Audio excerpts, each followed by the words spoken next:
এর অর্থ যে আসমানওয়ালা আল্লাহ তাআলা তাকে ভালোবাসে। আপনি বললে ভালোবাসা সৃষ্টি করতে পারবেন। জানালা হাত তুলে বললাম বলেন কেমন আছে, সুখে নেই, ভালো থাকলেও ভালো, খারাপ থাকলেও ভালো। এটা ভালোবাসার পরিচয় না। এমন জীবন গর্বে যাব আসিবে তুমি কাটিবে ভুবন। এমন জীবন তুমি পরিচালনা করো যে জীবনে তুমি হাসতে হাসতে জান্নাতে চলে যাবে, পরকালে চলে যাবে, আর মানুষ পৃথিবীর মানুষ তোমার জন্য কাঁদতে থাকে। পৃথিবীর মানুষ তোমার জন্য চোখে রস্ত বলতে। সুতরাং সেই ভালোবাসার সৃষ্টির মাধ্যম হল মাহে রমজান। মাহে রমজানের রোজাও রোজার দ্বারা আমার মহব্বত সৃষ্টি হয়। কারণ আসসামুল ইয়ানা উজিজাবি, রোজা আমার আমি তার কর্তা হই। সুবহানাল্লাহ। আল্লাহ যদি রোজার কর্তা হয়ে যায় তাহলে আর কিছু প্রয়োজন আছে? বাংলাদেশের প্রধানমন্ত্রী যদি কাউকে বলে যে আমি তোমার জন্য যথেষ্ট, কোন বড় লোক যদি একজনকে বলে যে আমি তোমার জন্য যথেষ্ট, তাহলে তার কয় টাকা দাম করবো না করবো এটা আমার প্রয়োজন পড়ে না। সুতরাং সুপ্রিয় মুসলিম সাহেব, রোজাদারদের জন্য এটুকুই করে কেন্দ্র হন না, প্রতিদিন প্রত্যেকটা রোজাদারের জন্য তার জান্নাতকে আল্লাহ সাজাইতে থাকে। তার জন্য যে জান্নাত নির্ধারণ করা হয় এভাবে সাজাইতে থাকে। এই পরিপূর্ণ সুন্দর মাহে রমজান আমাদের কাছ থেকে বিদায় হয়ে যাচ্ছে। বিশেষ করে এই রমজানের শেষ জুমা জুমাতুল বিদা আজকে আমাদের কাছে বিদায় হয়ে যাচ্ছে।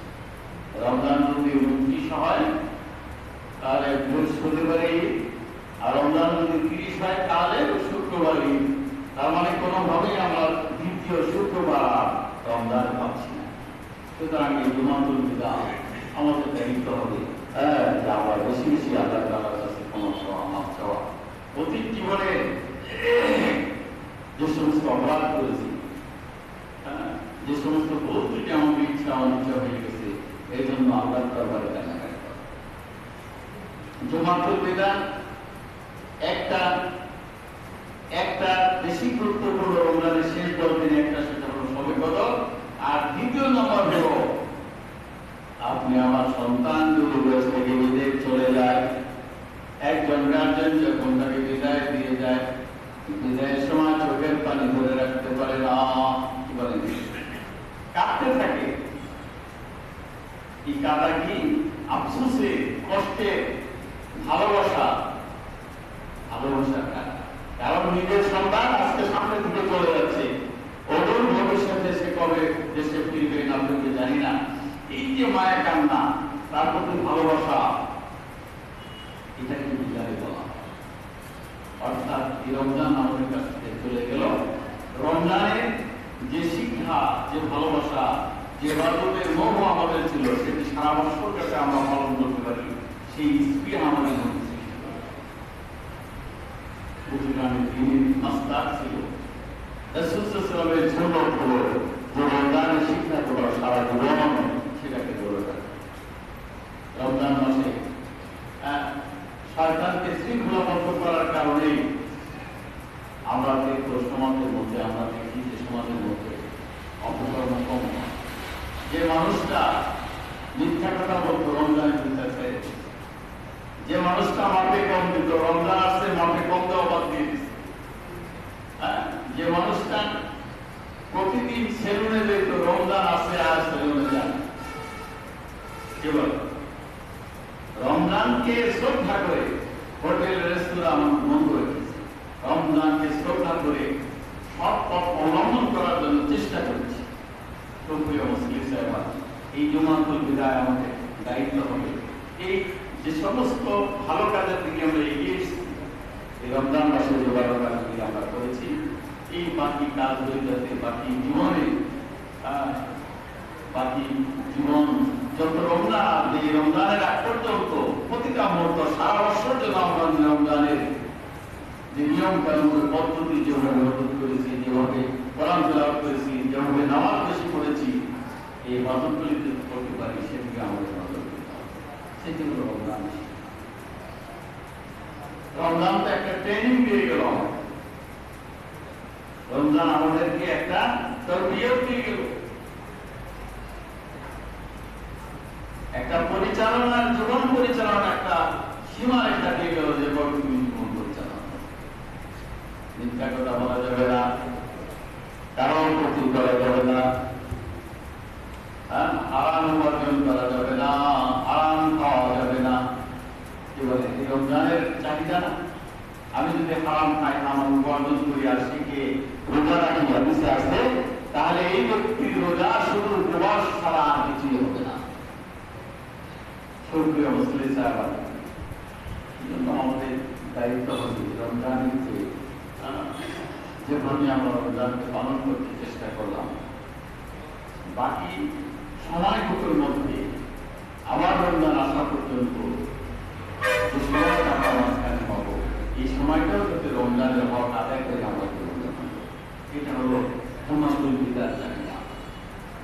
জুমাতুল বিদা, রমজানকে আমরা শুক্রবারের জন্য বিদায় দিচ্ছি, রমজান শুক্রবারের জন্য বিদায় নিয়ে যাচ্ছে। তার মানে কি? এর অর্থ হলো যে তুমি বিদায় নিচ্ছ, তোমার আদর্শ আমরা সংগ্রহ করলাম, তোমার আদর্শ আমরা বাকি জীবনে বাস্তবায়ন করব। সুপ্রিয় মুসলিম সাহেব, এই জন্য আমরা সবসময় চেষ্টা করি এই জুমাতুল বিদা, শবে কদর এবং ইতিকাফ। হাদিসে আসছে একজন বান্দা রমজানের শেষ 10 দিন যদি ইতিকাফ করে, তার আমলনামার মধ্যে 2টো উমরা এবং 2টো কবুলের হজের সওয়াব আল্লাহ তাআলা। শুধু তাই না, হাদিসে আসছে একজন একটি ইতিকাফের দ্বারা 3 খণ্ডক পুরো জাহান্নাম করে চলে যায়। 3 খণ্ডক, 1 খণ্ডক সমপরিমাণ হলো জমিন থেকে আসমান। 3 খণ্ডক, এই পরিমাণ 3 খণ্ডক জায়গা তার কাছ থেকে জাহান্নাম দূরে চলে যায়। তার মানে জাহান্নাম তার জন্য, জাহান্নামে দরজা তার জন্য বন্ধ করে দেওয়া হয়, জান্নাতের দরজা তার জন্য খুলে দেওয়া হয়।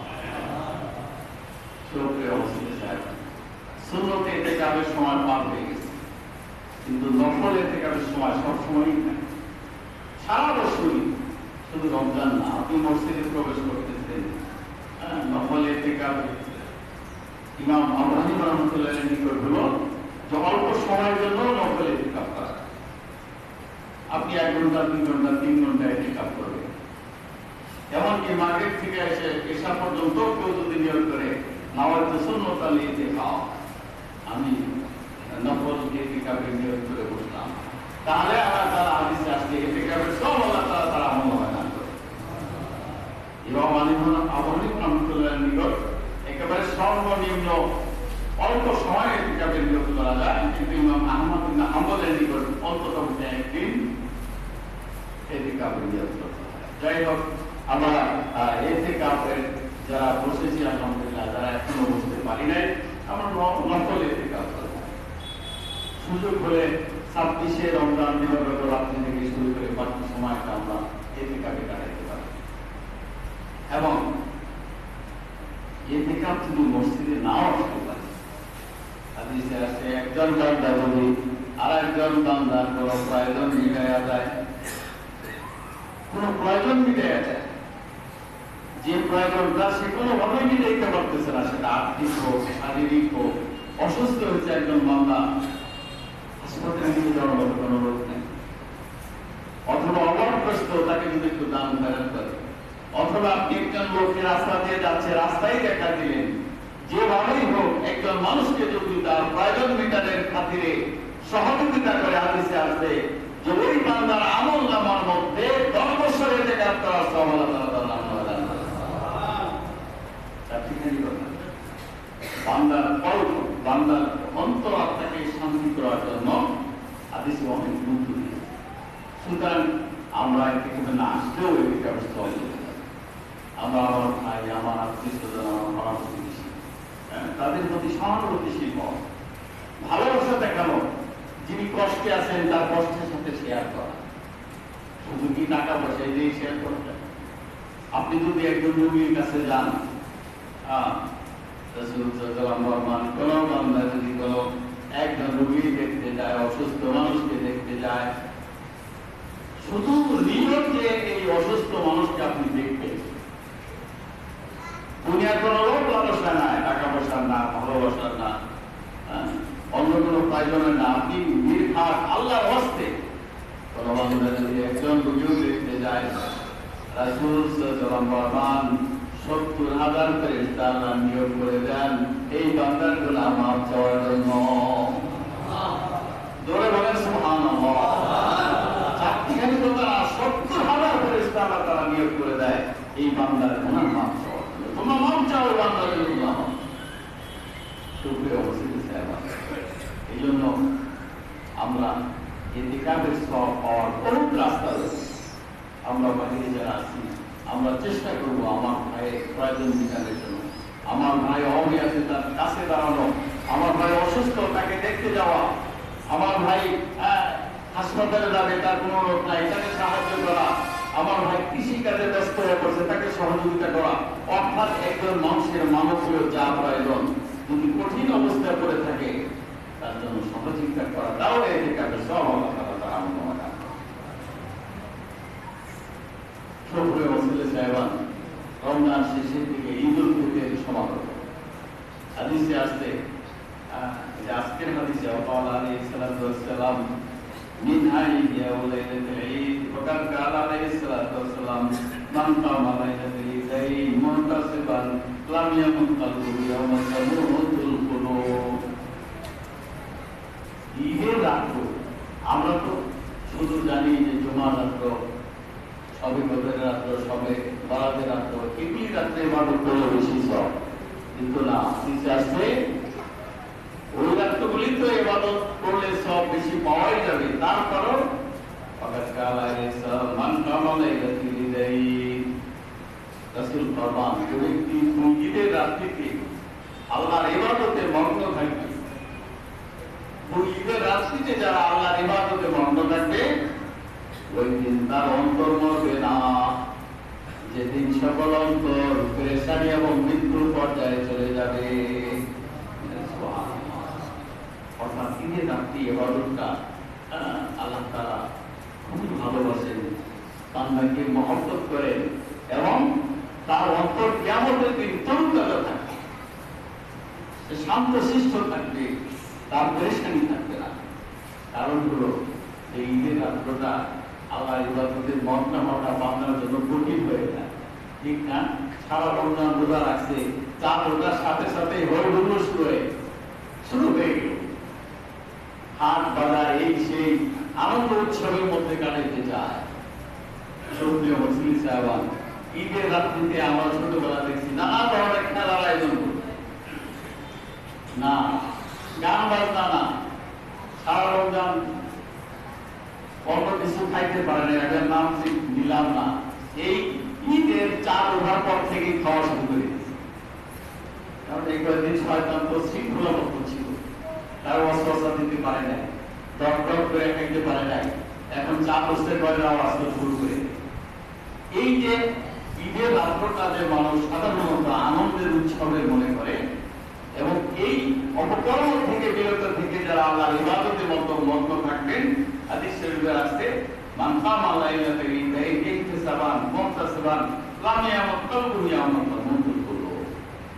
এই যে মুজাহাদা করলো, সারা রমজান রোজা রেখেছে, তারাবি নামাজ পড়েছে, কোরআন তেলাওয়াত করেছে, এরপরে ঈদের রাত্রিতে যখন আল্লাহর ইবাদতে মগ্ন হয়ে যায়, আল্লাহ তাআলা বলেন বান্দা তোর বান্দা সিজদা থেকে ওঠা, আগে তোর অন্তরকে তরতাজা করে দিলাম। আল্লাহ তার সিজদা তার কপালে নূর দান করে। সুপ্রিয় মুসলিম সাহেবান, এই জন্য ঈদের ঈদের রাত্রিতে আমরা বেশি বেশি ইবাদত করতে চেষ্টা করব। হাদিসে আসছে 5টা রাত্রি ইবাদতের দ্বারা আল্লাহ তাআলা তার জন্য জান্নাত ওয়াজিব করে দেন, বলেন সুবহানাল্লাহ। 1 নম্বর হলো 8, 9, 10 জিলহজের 8, 9, 10 এগুলা। এরপরে ঈদুল ফিতর এবং 15 শাবান দিবস, 14 শাবান দিবস রাত্রি, অর্থাৎ 32 শাবান রাত্রি। এই 5টা রাত্রিতে যদি বান্দা ইবাদত করে, এই ইবাদত ইবাদতের দ্বারা আল্লাহ তাআলা তার জন্য জান্নাত দান করে দিবেন। সুপ্রিয় মুসলিম সাহেবান, আসুন আমরা সামনে আমাদের ঈদ উল ফিতরের রাত আছে। এই ঈদ উল ফিতরের রাতটাকে আমরা আগে রাখি। রমজান যেমন সুন্দরভাবে কাটে লাগাইছি, ঠিক ঈদ উল ফিতরের রাতটাকে আমরা ইবাদতের মধ্যে কাটিয়ে ঈদ উল ফিতরের রাতটাকে আমরা কাজে রাখি।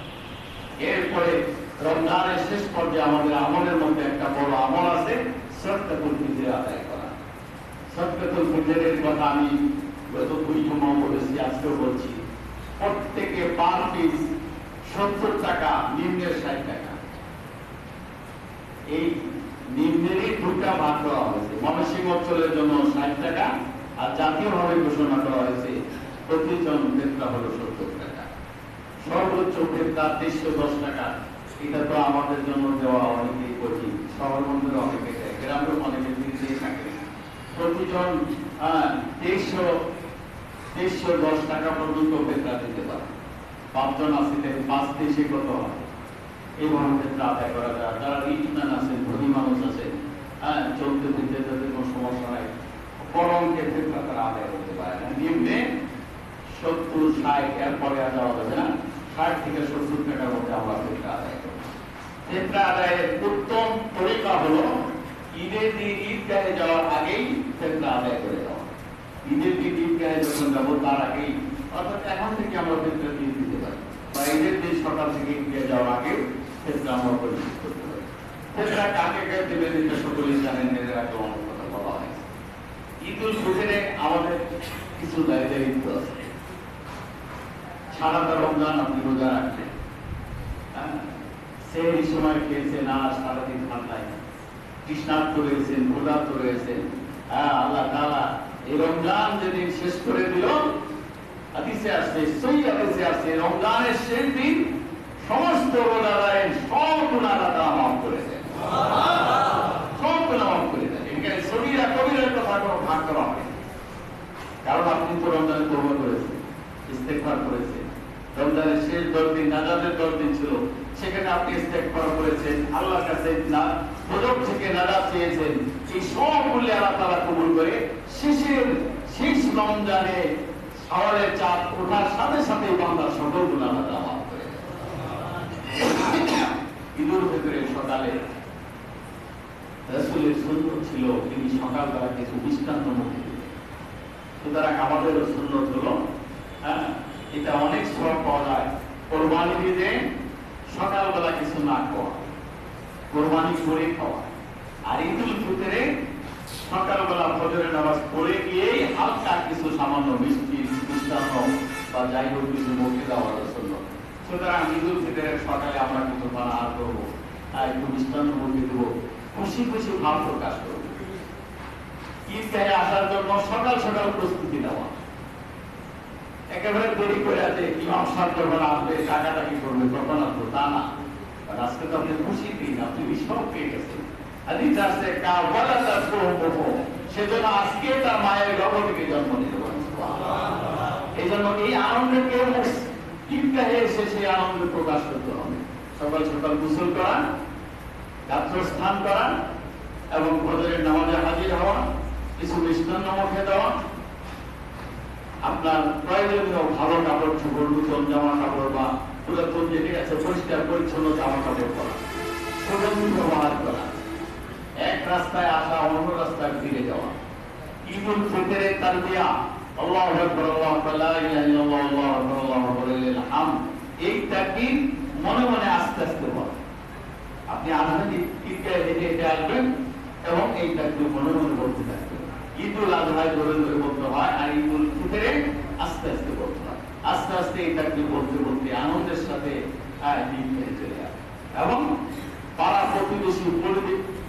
প্রতিবেশী এবং যাওয়ার যাকে বলা হয় একেবারে নিকটতম প্রতিবেশীরা, তাদের প্রতি খোঁজ খবর দেওয়া, আপনার পোড়া মাংস বিরিয়ানি তাদেরকে শেয়ার করা, সকলে মিলে ফিরি পোড়াও খাওয়া, এইগুলো হলো ঈদের ভিতরে কিছু আহকাম এবং দায়িত্ব।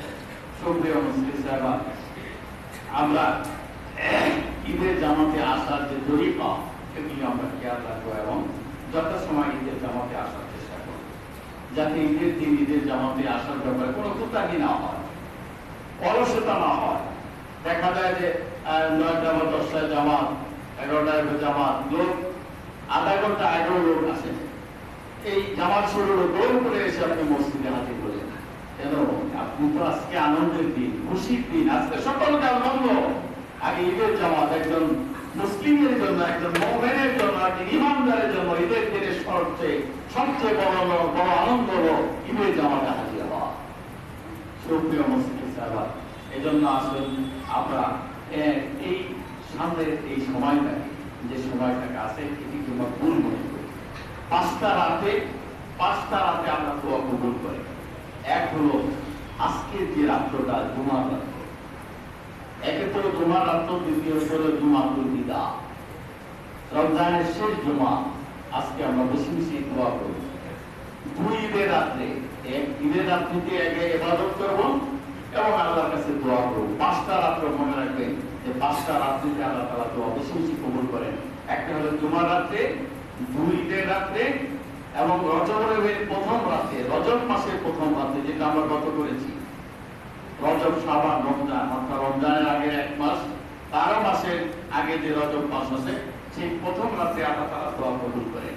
আর একটা হলো শাবানের 14 শাবান গুলোকে করা হয়, সবে বরাতে রাতে। যে রাত্রগুলি আমরা পাস করে এসেছি তার জন্য আফসোস করব এবং সামনে যে রাত্রটা পাবো এটার জন্য দোয়া করতে বেশি বেশি আগ্রহী হব, চেষ্টা করব। বিশেষ করে আজকে জুমার রাত আমরা ইবাদত করব এবং বেশি বেশি দোয়া করব। এবং সামনে ঈদুল ফিতরের রাত্র আছে, এই রাত্রে তো ইবাদতে মগ্ন হব এবং বেশি বেশি দোয়া করব। সুপ্রিয় মসজিদে সাহেবান, আসুন আমরা সকলেই এই রমজানকে যেমন মর্যাদা দিয়েছি, যে কয়েকটা রমজান সামনে রয়েছে, রোজা রয়েছে, এগুলিকে আমরা মর্যাদার সাথে গ্রহণ করব এবং সারাটা জীবন যাতে রমজানের শিক্ষা বাস্তবায়ন করে যেতে পারি সেজন্য আমরা পরিকল্পনা করব এবং প্রতিজ্ঞাবদ্ধ হব যে রমজানের শিক্ষা আমার বাকি 11টা মাস আমি বাস্তবায়ন করে যাব। আল্লাহ তাআলা আমাদের সবাইকে সে তৌফিক দান করুন। আমি আজকে এখানে, আগামীতে ইনশাআল্লাহ আবার দেখা হবে। আশা করি সকলে সুস্থ থাকবেন, সুন্দর থাকবেন, বারবার সাবান পানি দিয়ে হাত ধরবেন, বাহিরে গেলে মাস্ক ব্যবহার করতে চেষ্টা করি, স্বাস্থ্যবিধি মেনে চলবে। সকলের জন্য সুস্বাস্থ্য, সুন্দর জীবন কামনা করে আজকের আলোচনা এখানে শেষ করছি। ও আখিরু দাওয়ানা আলহামদুলিল্লাহ। এখন আমরা সুন্নাত